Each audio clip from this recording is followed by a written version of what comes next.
So you just finished your audition. What do you do now? We'll talk about it. Acting Class Weekly with legendary character actor Sean Whalen. Lessons, tips, and insight into the craft and business of acting from a man who's been directed by the likes of Spielberg, Eastwood, Tim Burton, Ang Lee, Michael Bay, Wes Craven, Tom Hanks, and many more of Hollywood's A-list. He is 30 years an actor and your professor, Sean Whalen. Okay, let's get the elephant out of the room. Why the nice blue shirt that highlights the eyes, but with the muted black jacket? Because, listen, this is kind of serious information today. Because, ooh, I love the music. I like it a lot. I was just thinking, I kind of wish it, yeah. It's very loud. I want it to keep going. Very exciting. But Play it again, Sam. Play it again, Sam. But I felt like this was kind of serious information because this is the time that the actor can spiral even more than before because, oh, what did I do wrong? What did I say? Could I do it differently? Oh my God, am I going to get it? You know, when will I hear? Checking, you know, waiting for the phone call, checking, you know, texts all the time to see if it moved forward. You know, this is the time that's really serious. So I did the serious jacket with the blue shirt.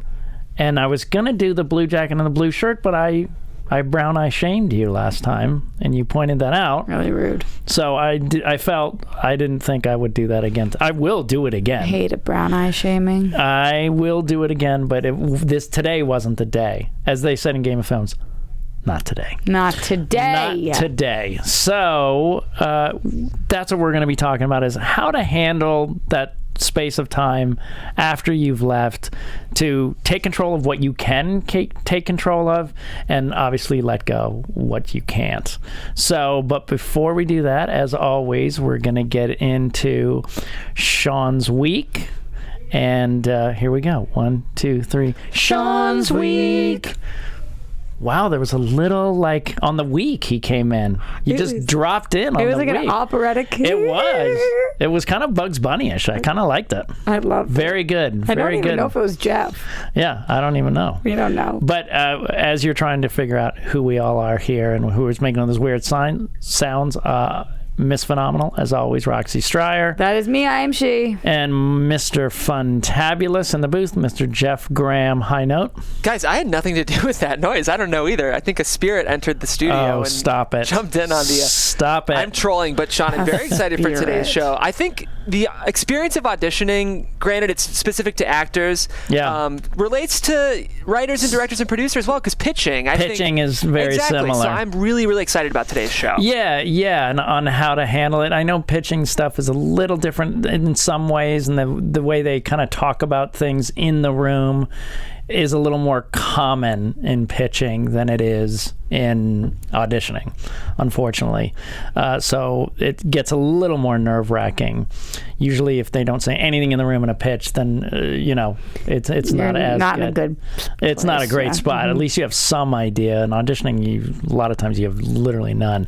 So, to get into my week, I had 2 auditions after the show last week. I had one in person that went really well. I had a really nice time. I've just been blessed with really great casting directors who read well, give you the space to move around. You know, if you've listened to my audition podcasts here on this show, I say, try to take control of the space. But when they give you freedom of the space to move around, so great.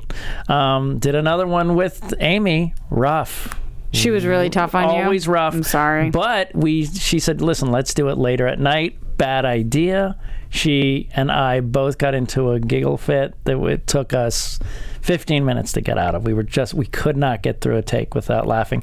And everyone goes, what were you laughing? We're late and tired. That was it. And, and so we couldn't get through that. And we're related. So and that causes laughter. But then she was obviously harsh when it was time to... once we got to work, she would stop me and say, no, do it again. No. Yeah, I didn't like it. Let's do it again.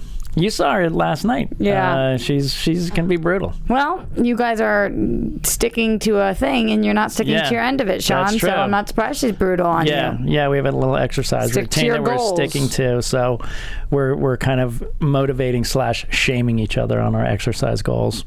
So that was really fun. And then it was a big creative week for everyone in the Acting Class Weekly studio.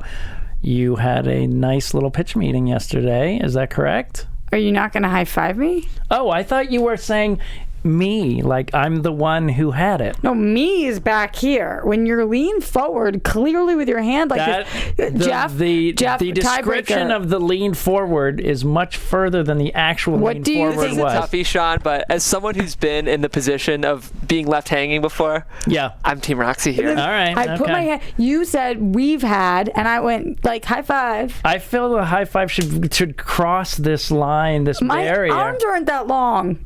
But you could reach out like that. Look at me reaching. All right. If I'd done this, would it have helped? Yes. I gotta be honest. That looks like a hand in your face, Sean. Yeah, I don't know. I'm getting defensive and wishy-washy. I messed up. I'll just take it. That was a bad audition on your part, Sean. Let it go. Part. But tell us about your. Just a good week. We had stuff going on, or you had stuff going on with Crust that I was happy to be a part of. Yes. I don't know what you are not deciding to say about that. No, I will say that last night. And this was the most exciting thing about today's episode for me because I bit my tongue. Roxy came and did a reading with me for my short film, half hour, 30-minute of Crust. It's my horror comedy. I thought of a part for Roxy when we worked on it a little bit last week in coaching, and I knew, listen, the way you position these things, you go, oh, I'm just going to bring in a friend to read, and then I said, but I told my friends, I said, I like her for this part. Curious what you think, my friends, the producers.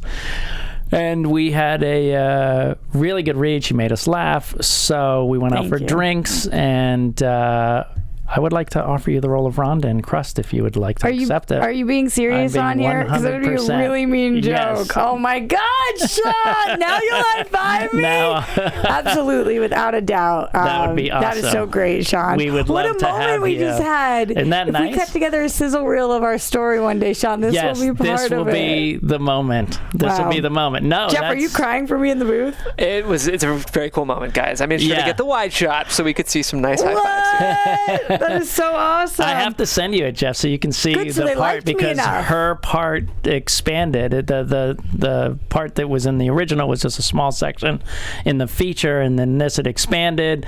And they did. They liked her, and they said, listen, it was kind of weird because when I talked about it, they go, oh yeah, of course. Is that what you want? And I go, yeah. And they go, yeah, of course. She was awesome.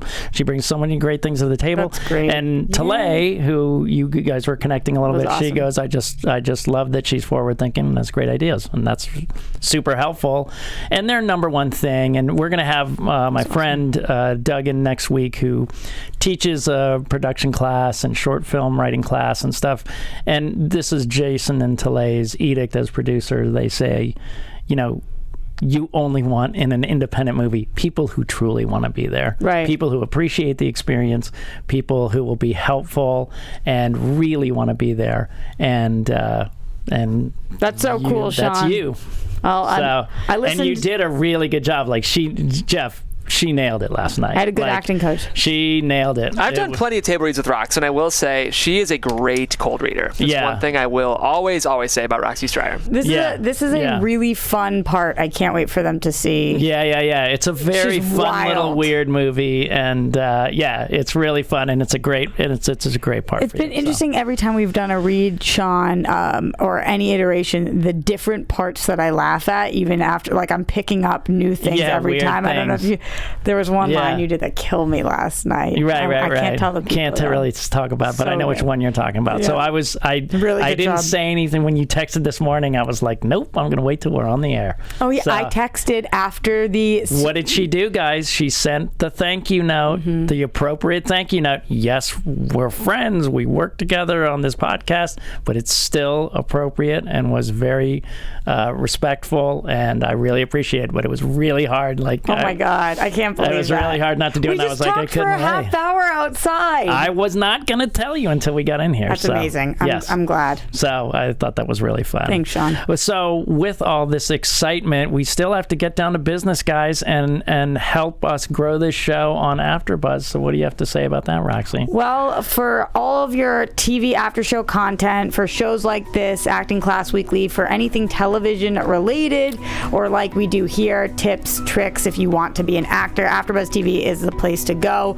But everybody's always asking us, you bring us all of these things, what can we do for you? Well, I'll tell you what you guys can do for us. Rate, comment, subscribe. Why do those things matter, Sean? They matter because it helps. I was going to tell them. It was like a theoretical, a hypothetical. You're such a good actress, I thought it was a good question. What's that word? When it's a rhetorical. It was a rhetorical question. Well, you can answer it if you want. Well, it helps us boost visibility on the sites that we're on.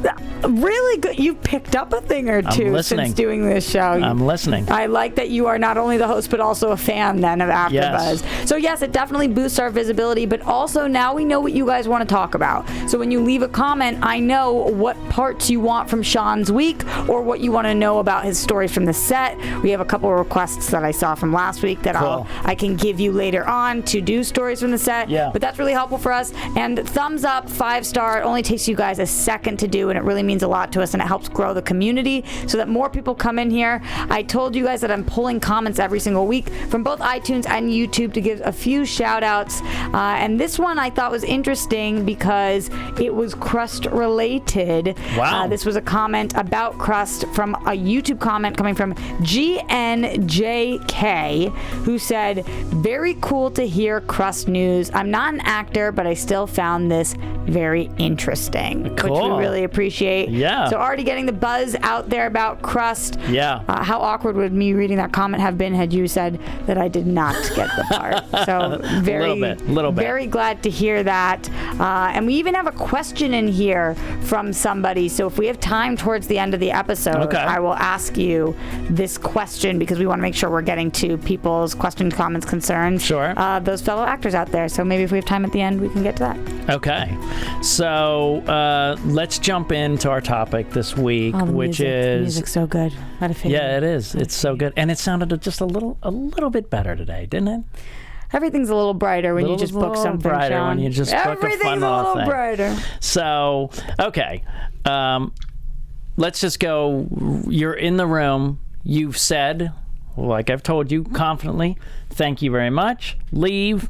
A little bit of a overlap to go over this. So the room being the audition room. The room being the audition room with the casting director. You walk out, and remember, this is the iteration of doing it with a casting director on tape, which is 90% of them. And a lot of people are doing producers on tape. Saves the producers a ton of time to not walk across, from the writing room and sit in the room. They'll only do that on really big callbacks. And a lot of times now they're just booking on tape. It's just easier for them. So you walk out, you throw that away. Yeah, I told you this before. Throw it away. Get rid of it. Mentally, or you're talking about physically or physically? Both. Okay. Both. Throw the sides away as soon as you can. I don't want you picking them up and looking at them. I don't want you going, oh, did I nail this line? The only time I've done that is when I've nailed an audition and I go, I want to look at it again and go, ooh, that was fun. But then I'll throw it away. Even if you think you might get a callback, you just... Then when people say but what if I get a callback? Well, then you're going to have it physically sitting there staring at it. You have the original email. You're going to get the new material sent to you anyway. Okay. Forget it. Just get rid of it. Toss it and don't obsess about it. You can, if you want to take a minute or two in your car to say, okay, I could have done this a little better. I could have done that a little better. I could have done, maybe made this choice a little better. Okay, but not longer than a minute, because longer than a minute is... ruminating. That's correct. So we don't want to ruminate on what went wrong. Obviously, I love ruminating on what went right. So you want to ruminate on what went right? That's great. But still, don't obsess. Move on with your day. As I said, always plans afterwards. Have something to do? Great. Now, if you have people of any kind in your world, let them know how it went. They usually want to know. So is that means a coach, a manager, an agent? That's exactly what I was going to say. Yes, a coach. If you have my people call me, I always say, call your agents, but call me. I am a coach that wants to learn from what is happening right now out there in all the casting rooms. So it helps me learn you, where you are, and how I can help you, my client, and me, what's going on out in audition land. So contact me. I will always text my agent and manager and just say, seemed to go really well. You know, just a quick little thing. 90% of the time they're going to go, okay, or fine, or, you know, and just let them know it went okay. Why are you messaging your manager or agent? They just want to know you made it on time and you got in there and you did the best job you could and you felt like it went okay. So if you're somebody who's auditioning 2 to 3 times a week, Sean, you're saying every time afterwards. So that for me, the coach, absolutely. I want to know every time. Manager and agent is their discretion. They might say I'm too busy. You know, my manager, Gary, got really, really busy. He some new ventures. And I used to call him all the time. Now I just text and just say, hey, it went really, really well. Only if something goes wrong do you really have to reach out. Let's say they say, don't text me at all unless something goes wrong. So I've had this happen. We have it happen. If you really think it did not go well. What does that mean? That means that, let's say you were nervous, you flubbed a line, you knew you didn't do your part. So when you say something went wrong, Sean, you don't mean you didn't show up on time, you couldn't find the place. No, I'm they talking said something about, really rude to you. Yeah. No, well, if they said something really rude to you, that definitely is something to pass on.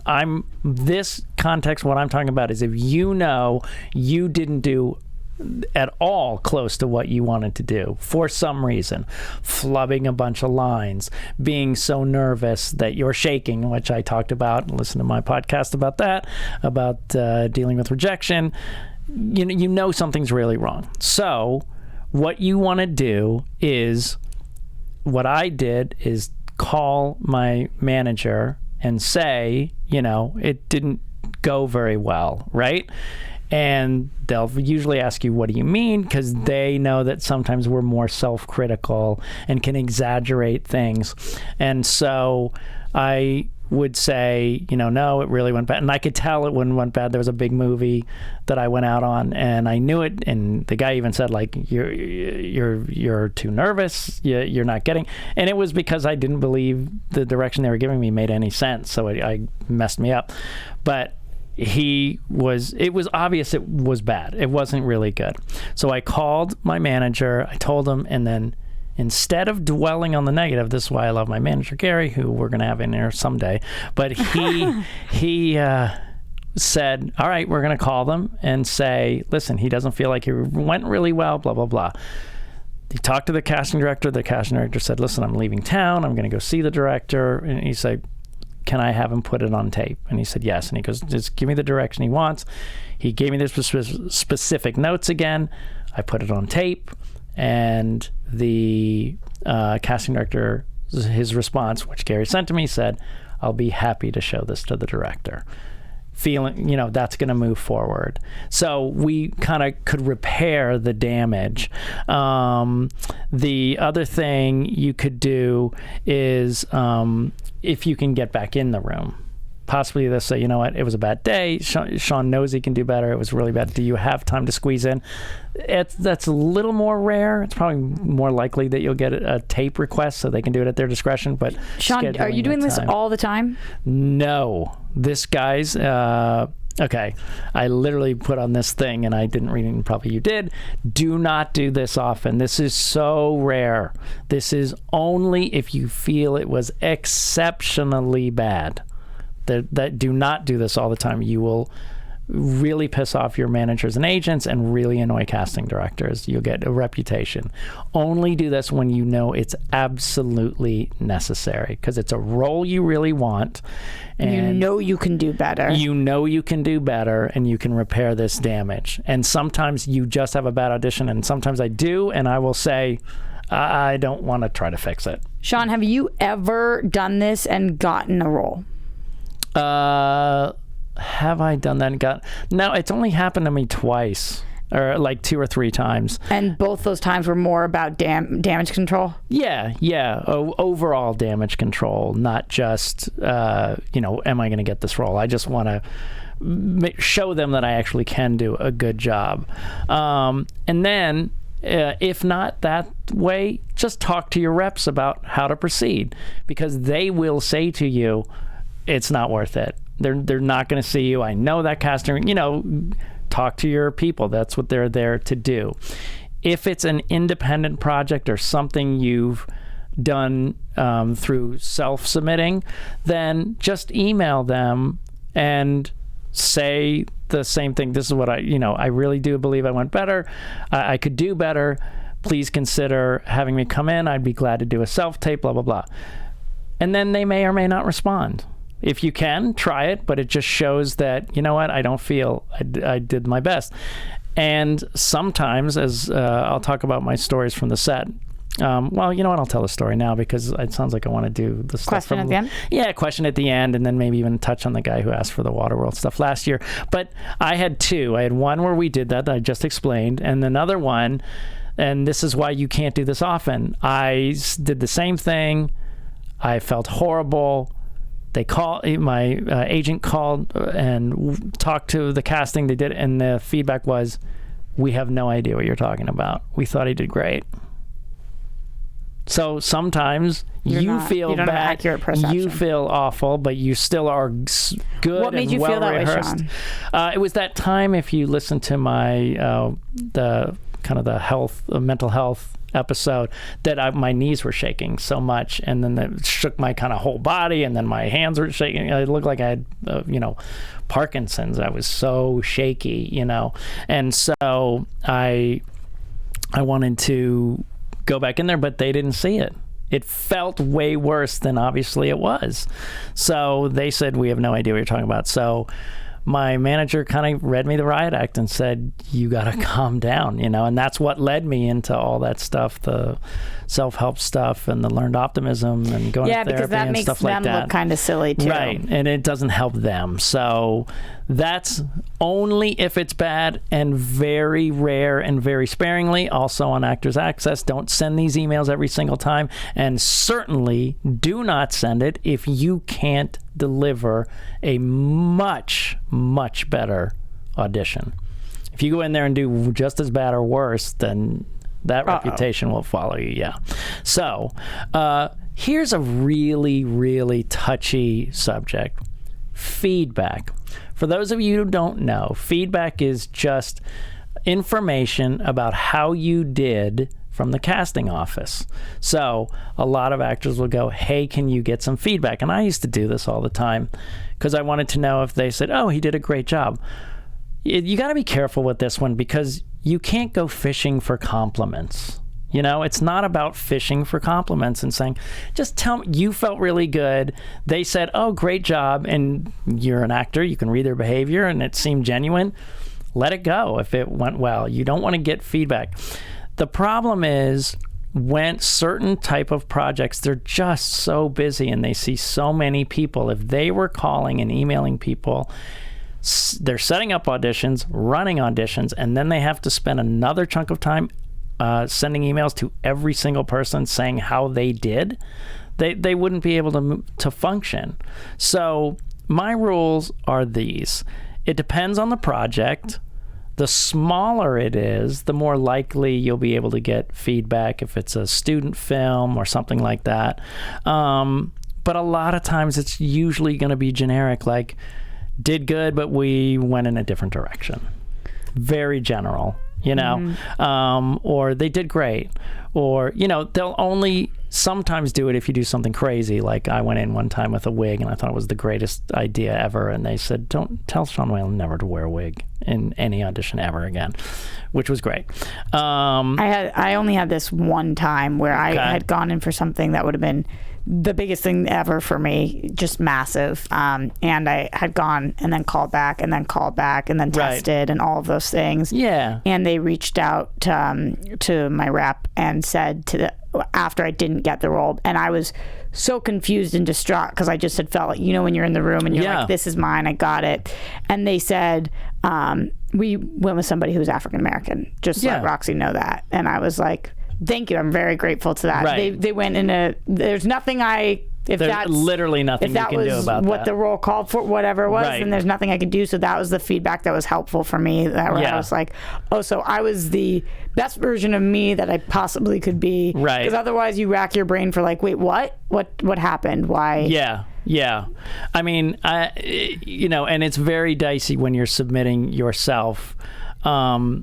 I don't think if you've submitted yourself, you really can ask for feedback. Feedback doesn't work like, tell me how I did. I agree. So I think that's just a rule of do not ask for feedback if you submitted yourself. I've only asked for feedback with projects that I really, really am dying to do. So that is another rule of mine. If you're really dying to do it, and, you know, but call your agents sparingly. Have you heard anything, you know? And if it goes a few good days, guys, and you know the shoot date's coming, let it go, you know? So simple rules. Commercials, you will never get feedback. They don't have time. It's too much, and they won't remember you. They see hundreds. So never ask for feedback on commercials. TV, episodics, guest stars, co-stars, do not. Same thing. They're moving at a huge clip. They don't have time for that. Independent movies, smaller films, and maybe some feature films, depending on the relationship with the casting director, those are a little more likely because they move at a slower pace. And it's not like a machine, you know? It's its own kind of timeline that they're working on.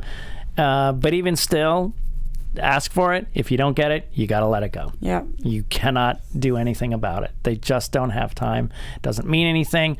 And listen, this is what the ruminating thing is all about. Don't sit there and go, oh, it must be because, and then you make up a story that you validate A, B, C, D, E, and you start spinning out of control. Again, watch the Dealing with Rejection episode or listen to. It talks about all of these things. Thank you notes. How do we feel about those? What do we, when do you do them? Are they appropriate? I hear so many mixed things on this show. This is a very mixed topic, and it's not, there is no right answer. And again, it's one of those things that you have to feel out. This is my thoughts on it. If you're starting out in this industry and you're just meeting these casting directors for the first time, I think it's not a bad idea at all. I don't think it's bad. You're starting out. You don't think it's bad to what? To write a thank you note. And put it in the mail. Put it in the mail. Handwritten, well written. If you have horrible handwriting like myself, I always type a letter with like a cursive font. But not email. No, I wouldn't do any. I think a handwritten, if you're going to do it, then do it all the way. And do a nice handwritten or snail mail letter. Sean, I've heard people say go as far as, if you're seeing a casting director for the first time, flower, edible arrangement. Yeah, what do you think? Starbucks, is that too much? I think that's a little too much, but I read an article about this on Backstage, and they said after polling some casting directors, they were like, well, they got me that little funny statue because I said I loved, SpongeBob, and they got me a little SpongeBob. Every time they look at that SpongeBob, they actually did think of that actor and go, oh, okay. So, I don't subscribe to that, because I think then think about their desks and everything will get crowded. Starbucks gift cards, I think people do sometimes. I won't say who, because I don't want this person to whatever, but I'm very close with a casting director who's a very large, successful casting director. Okay. And they told me that they think thank you notes are very nice. Yes. Any kind of gift is bribery and inappropriate. Right. And that is that person's line. Right. And it crosses a line. Because they does say thank you, love that. But if you're accepting a gift from somebody, say even that's the person you wanted to call back, now you have to think, is that why? Right. So and the Backstage article did mention that mostly casting directors do like getting thank you cards. And especially they liked them if you could get it on a headshot card. And you can get a headshot card from like Snapfish. So when you say a headshot card, you literally mean a business card that has your headshot on it. Yes. And you write a nice thank you. I went online. Roxy has taught me nuts and bolts. Shutterfly does them. Vistaprint does them. Snapfish does them. See, I'm learning. And a lot of these, especially Shutterfly, I will say, guys, they'll have 25, 50% off deals all of the time. Look for it. This should be super inexpensive for you. Right. When you've worked a lot, I believe you don't. Because I read also that someone said, I'm helping you by bringing in another actor that's got some chops, and you're helping me by giving me the opportunity. It's already a done deal. They know that I'm helping them by saying, oh, we were able to bring in Sean Whalen. Right. That shows you have a little clout anyway that you could get me to come in. Not that I'm not that actor who refuses everything, but it makes them look good that I have IMDb credits and 30 years and all that stuff. So that's kind of the way I feel if you're starting out. Yes, a handwritten. What should they be like? I just talked about online with the headshot. If you want to do a small headshot card, this is what I would say. Short, not a long diatribe. Short, say thank you for the read. Say one unique thing about the audition. Maybe the line that made them laugh. Maybe a small thing you talked about when you walked in about the AC. Somebody was saying at an office building that the AC was broken. Say thank you so much for the audition. I loved making you laugh during this time, and thank you for your reading and your kindness and for the opportunity, and hope that AC got working for you. That shows you're listening, that you care about what they're going through, and obviously always thank casting directors who read well and know the material and or hire an actor to read with you. So wonderful, but no more than I'd say 4 or 5 sentences tops. That's it. That's all. Stick it into the snail mail. Let it go. Quick related question, Sean. Yes, sir. I feel like in this business, a lot of times assistants are kind of the gatekeepers to a lot of this stuff. Does it ever make sense to mail or email or acknowledge a casting director's assistant in this way? That's an interesting question. I never really thought about it, but I would think you could do a handwritten to the casting director and maybe an email to the assistant, but then you'd have to ask for their personal email, and that might freak them out, actually. If you want to acknowledge them, I think that's fine. I would just send 2 snail mail letters, one for the assistant and one for them. And they will appreciate it. And man, that's planting some seeds. Talk about the Danny Francesi thing where plant a seed and then throw the fruit down the street, because that's a good point, Mr. Fantabulous. Where will the assistant be in 5 years? Where will that assistant be in 5 years, and they'll remember you. So, yeah, if you're going to do it, that would be a nice idea, especially if they were really helpful and deserving of it. Sometimes they're just so busy you don't even get to see them. They walk out, call your name, and you're done, and send you back there, and you don't even get to get any kind of sense of them. So if that's the case, I think it would be kind of odd if you didn't have any kind of interaction that was more than just down the hall to the left. You know, the bathroom's here, we're ready for you. And so that's my view on thank you notes. So keep a log. Now, that sounds really old-fashioned, But when I started, Doug Ely from AKA Commercials, who he's been my commercial agent for 30 some years. He came to a set of mine. He said, before you go there, I want you to get a notebook. I did. He said, this is what I want you to do every audition and every booking.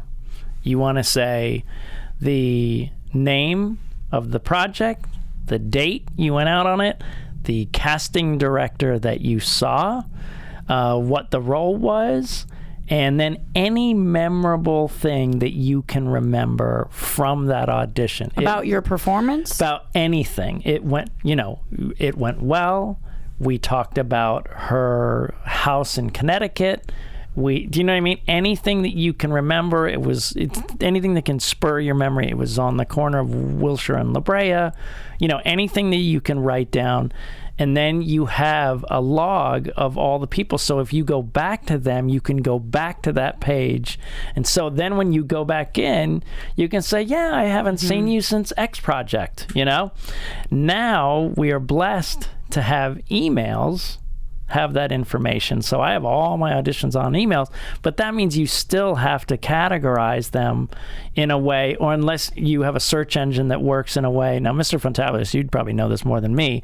So if I put in a casting director's name, would all emails that have that casting director's name just pop up, you think? Yes, in your inbox. In your inbox. Search by address. So listen, we're at a different time. We're at a different time. Oh, that's so fun to see Doug Ely. He's a fantastic, fantastic fixture in the commercial world, and I'm hoping to get him in here. But so you can keep records that way if you want to, but you still want to have some kind of indicator for yourself when they give it to you that you even went.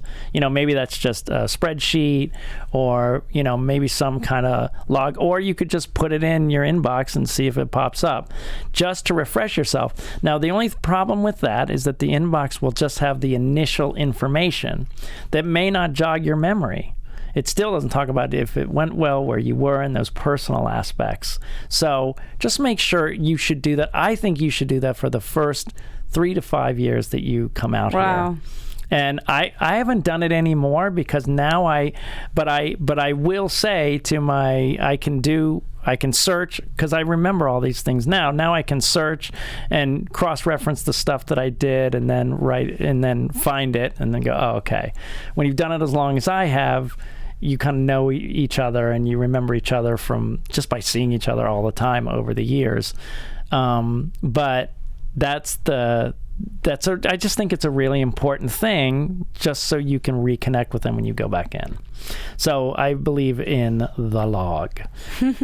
So what can happen after an audition if it either, listen, one thing is the callback. Now, a callback is they bring you back in to see you again. The pool of maybe 40 actors has gone down to maybe 15 or 10, and they want to see those people. You made the first cut, basically, if you ever try out for sports or dancing or anything like that. They bring you back in for the producers or the directors. Usually 90% of the time, it's the same material. It's not going to change most of the time. A lot of times they will have rewrites. A lot of times they will have adjustments or change the scenes in some way. That's fine. You can obviously adjust to those, but in general, nuts and bolts, wear the same thing you wore on the first call. The exact same thing? Pretty much the exact same thing, because they want to tie, it's the memory. What you're doing is basically cognitive. You go, good memory, guy in a blue shirt, guy in the blue shirt, good memory. You know what I mean? It kind of triggers it. It's the Pavlov's dogs. Is a callback a good time to try something new with the character that you didn't try in the audition? No. Go in there with what you did to get the callback, but most likely they will play with you, adjust you, change some stuff up to hone it even further. It's, we talk about collaboration. It takes the collaboration to a more specific place. Do you usually rehearse between a first audition and a callback, Sean? I would absolutely refresh. Try to remember what you did, because a lot of times they can be, especially with films, they can be weeks later. So absolutely. And guess what? You don't have your sides for the callback. What are you going to do? You're going to get the email. When they give you the callback, they're going to send you the material again. So calm down. You don't have it in that big hoarder pile next to your chaise lounge. Wow, are you looking inside my room? I don't know. I just feel like I felt like that was a good place that a hoarder might stack a bunch of auditions. I don't know why. I have no idea why. No one even has a chaise lounge anyway. So, and then so that's kind of the deal with that. You go back in, you meet them. It's a different room. You're going to have to do the same thing, focus on the reader, is that the person?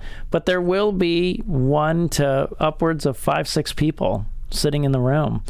So it's more of a performance. Can be anxiety-inducing, but what you want to do is get excited, as I've said, to show more people what you can do. Right. And have, if you've done the work, then you should be okay. The other thing that can happen after the callback, and a lot of people talk about feedback. There's so many casting directors said the callback is the feedback. That means you did a good job. That means you did a good job. So you don't need the feedback. Just wait and see. Did you get a callback? That's good. If you didn't, then does not mean you weren't good. Just means you weren't right for the role. The other thing that can happen, let's say you proceed, or a lot of times when it's just casting and it goes straight to the producers, as I mentioned, it's called a pin. They'll put a pin in you, or an avail. In commercials, it's called an avail. That means you got home, you did well, they're putting you on avail. The commercial shoots next week. They say, are you available that week? And they hold you for a couple days and then let you know. That means you've made to the final few people. There's a pin in you, and you're probably going to know very soon in the next couple days. Now, here's the hard thing. You cannot keep bugging your agents after you get the pin. Do this, because I've done this before, and I had to learn. Wait, sorry, Sean, just a step back. So pin means this is the time and date that it will be if you get it. Yes. Keep this part of your schedule clear. Yes, and avail, same idea. It's shooting next week from Thursday to Saturday.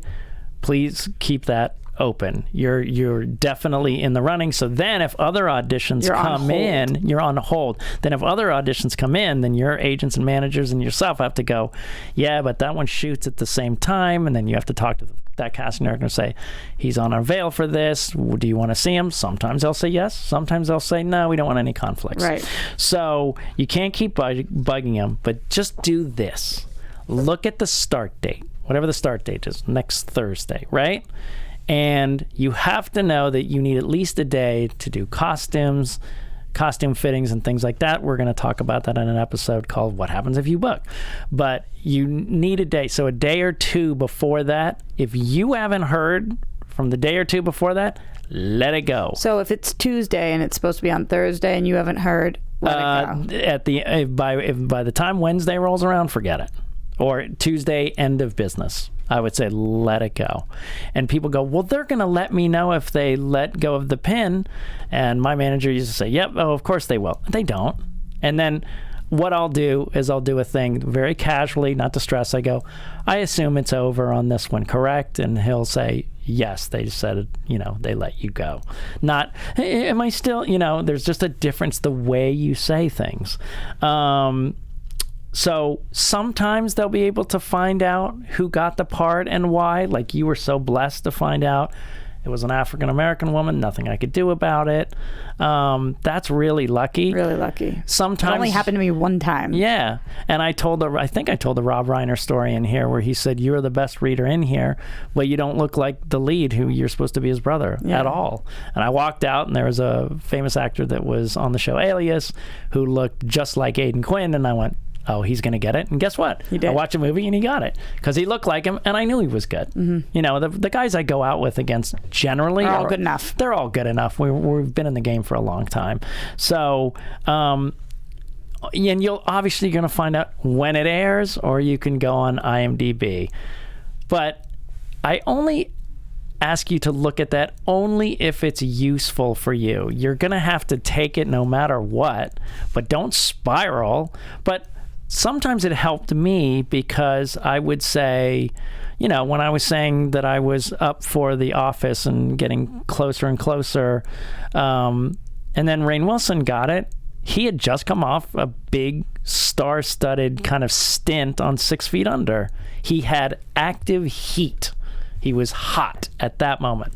Nothing I can do about it, you know? Yeah. And again, he's excellent, you know? It always helps me when I don't get something and I look and I'm like, wow, that person's really good. Yeah, or they're really good, or to me, it's always like, well, they have actual heat right now, or the director's from Chicago theater, and that guy's from Chicago theater. Right. You know, just things like that, only if it's useful. But if you use it as, you know, my therapist used to call Googling for good and Googling for bad. Googling for good, like, oh, how can I help with this pain? Or Googling for bad is, I'm going to look at this till I find that I'm dying of some rare disease. Quick related note on that, Yes, Sean, sir. just because I know we have a lot of newer, kind of greener actors listening. Wouldn't you say it's true, as someone who's done theater and film, that particularly with on-screen acting, a lot of times it comes down to look and feel, whereas you can bend the rules a little more with stage, right? Yes, I would absolutely say that. My acting teacher, and I think I mentioned on the show, said this is a picture that they're painting. And you have to fit the visual feel. And it's not just about how good of an actor you are. The color blue is just as good as the color red. They're both great colors. I'm just choosing the blue. I just think that's a good thing to note for listening actors who are considering this career, because it can be a frustrating component of this business specifically, as so much of this is out of your control and actually does have to do very little with talent, because a lot of people are talented. So it's just something that you need to know before you enter this career. But again, you must have that talent. You know, you have to have that work done. It's just, like I said, if every cereal box cried when you walked down the aisle and didn't pick them, that's what it would, you know, it would be a very creepy... Soggy Cheerios. It would be a very creepy grocery store. Yeah. A lot of sobbing cereal boxes. Or a funny one, depending on your perspective. So, and here's the other thing that can happen. You don't hear a thing. You're done. Let it go. Let it go and be done with it. That's it. Of course, you get more excited if you get a call back. Of course, you get more excited if you get pinned. You know, it energizes you more. But then you just have to relax and let it go. So I told you kind of my stories from the set this week for those 2 different auditions and how they were handled. And I am very curious about the question. Okay. On your brief thoughts on this, Sean. Yes. We had a question from Dav Toles, who said, I write music and movies and TV shows, but not exactly living in the city where there's opportunity to pursue that. What should I do? To me, the number one thing is to reach out to local, maybe theater schools, film schools, theater schools, and connect with someone there, because a lot of times those are networks that reach out. So, for example, say you lived in Memphis and you didn't know where to turn, said, hey, I want to write this thing. My friend Forrest Pruitt, as I've mentioned many times, he has an acting school in Memphis, and you go to him, he might say, hey, Sean, I read this, and this is actually pretty good, because he knows me because I go teach there. So a lot of these small town teachers have connections to other people in the business. So that is a way to, I think, go search out those people first and reach out to them. And listen, get to be friendly with people on Facebook and social media. Not stalkery, but genuinely supportive, kind, whatever. And then I've had people do this to me who message me and say, hey, I wrote this thing. Can you look at it? Sometimes I have the time. Sometimes I don't. You know, a lot of times I don't. But, you know, that's another way to meet people and to see. And then, you know, you can call around to agents and go on, and literary agents and things like that on websites in the cities. So it's really just use your own resources. The world's getting smaller, guys. So theater schools, film schools, so many of those professors will know other people. Right. And they may or may not have the time to help you, but that's my advice. Great. Yeah. So Thanks for the question. Yeah, thank you very much. So that's how I think you should handle after auditions. That's my experience. That's the way it works best. Where do we find you, Roxy? Everywhere at Roxy Striar. Mr. Fantabulous? You guys can find me everywhere at Jeffrey C. Graham. Sean Whalen Peeps on Facebook. It's a fun group. Join it. And at That Guy SMW on Instagram and Twitter. As always, thank you for letting me be part of your journey. Our founder, Keven Undergaro, and me, Maria Menounos, would like to thank you for tuning in to AfterBuzz TV. Remember, we're not just the first, we're the biggest in the world, and we're the only destination for all your favorite TV shows. Whatever you crave, we've got it. So go to AfterBuzzTV.com and check out our lineup. Buzz you later. The views expressed herein are those of the hosts only and do not necessarily reflect the views of AfterBuzz TV or its owners or principals.